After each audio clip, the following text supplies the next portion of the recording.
పాత ప్రాజెక్టులకు అత్యధిక ప్రాధాన్యం.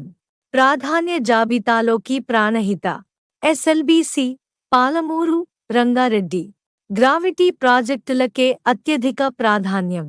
సీతారామ ఎత్తిపోతల పథకంపైన సమీక్ష. కాంగ్రెస్ పాలనలో మారనున్న ప్రాధాన్యాలు. నీటిపారుదల ప్రాజెక్టుల్లో ప్రభుత్వ ప్రాధాన్యాలు మారనున్నాయి. కొత్తగా కొలువుదీరిన కాంగ్రెస్ ప్రభుత్వం పాత ప్రాజెక్టులను మళ్లీ తెరమీదకు తేనుంది.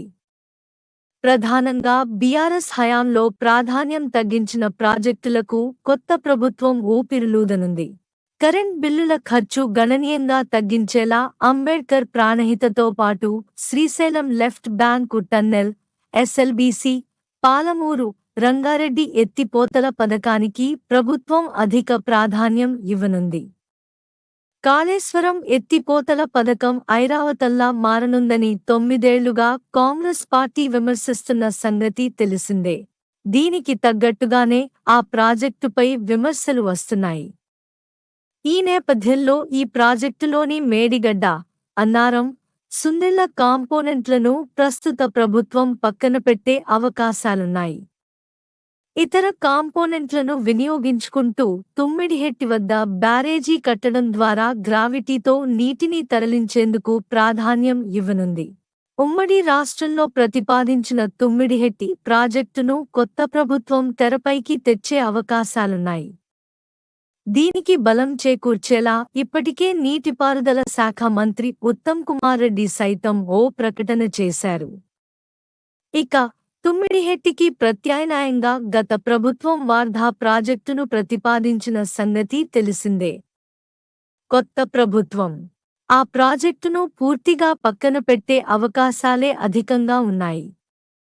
ప్రాణహిత, చేవెళ్ల ఎత్తిపోతల పథకంలో భాగంగా తుమ్మిడిహెట్టి వద్ద బ్యారేజీ కట్టి పూర్వ ఆదిలాబాద్ జిల్లాకు సాగు, తాగునీరు అందించనున్నారు.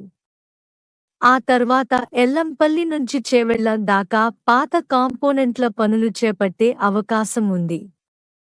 మరోవైపు బీఆర్ఎస్ హయాంలో ప్రాధాన్యం లేని జాబితాలో ఉన్న శ్రీశైలం లెఫ్ట్ బ్యాంకు కెనాల్ ప్రాజెక్టును ప్రథమ ప్రాధాన్య జాబితాలోకి తీసుకురావాలని కాంగ్రెస్ సర్కారు భావిస్తోంది.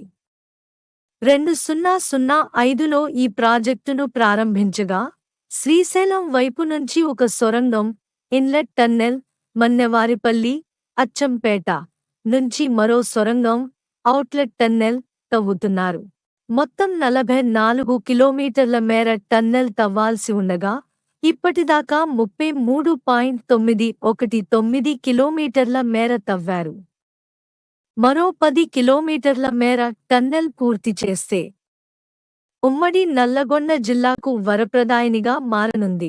నీటిపారుదల శాఖ మంత్రిగా బాధ్యతలు తీసుకున్న ఉత్తమ్ కుమార్ రెడ్డి సైతం టన్నెల్ నిర్మాణ పనులను వేగిరం చేస్తామని, నిర్మాణ సంస్థకు అవసరమైన నిధులు ఇస్తామని ఇటీవలే ప్రకటించారు. పాలమూరు, రంగారెడ్డి ఎత్తిపోతల పథకం పనులను కూడా ప్రభుత్వం ప్రాధాన్య జాబితాలో చేర్చనుంది. పాలమూరు, రంగారెడ్డి ఎత్తిపోతల పథకాన్ని తెలంగాణ ఏర్పడిన తర్వాత చేపట్టగా ఆశించిన స్థాయిలో పనులు జరగలేదు. సరిగ్గా ఎన్నికలకు కొద్ది రోజుల ముందు తెలంగాణ ప్రభుత్వం ఒక్క మోటార్ను ప్రారంభించి మొత్తం పథకమంతా పూర్తయినట్టుగా హడావుడి చేసింది. అయితే కొత్త ప్రభుత్వం అలైన్మెంట్లను మార్చి ఇందులో భాగంగానే చేపడుతున్న డిండి ఎత్తిపోతలను వేరుగా చూపే అవకాశాలున్నాయి. ఇక సీతారామ ఎత్తిపోతల పథకాన్ని పూర్తిగా సమీక్షించే అవకాశం ఉన్నట్లు తెలుస్తోంది. అన్ని ప్యాకేజీల పనులను పునఃసమీక్షించే వీలుంది. గత ప్రభుత్వం పక్కన పెట్టిన ప్రాణహిత, చేవెళ్ల, ఎస్ఎల్బీసీ, పాలమూరు, రంగారెడ్డి, సీతారామ ఎత్తిపోతల పథకాలనే ప్రాధాన్య జాబితాలో చేర్చి పూర్తి చేయాలని కాంగ్రెస్ భావిస్తోంది.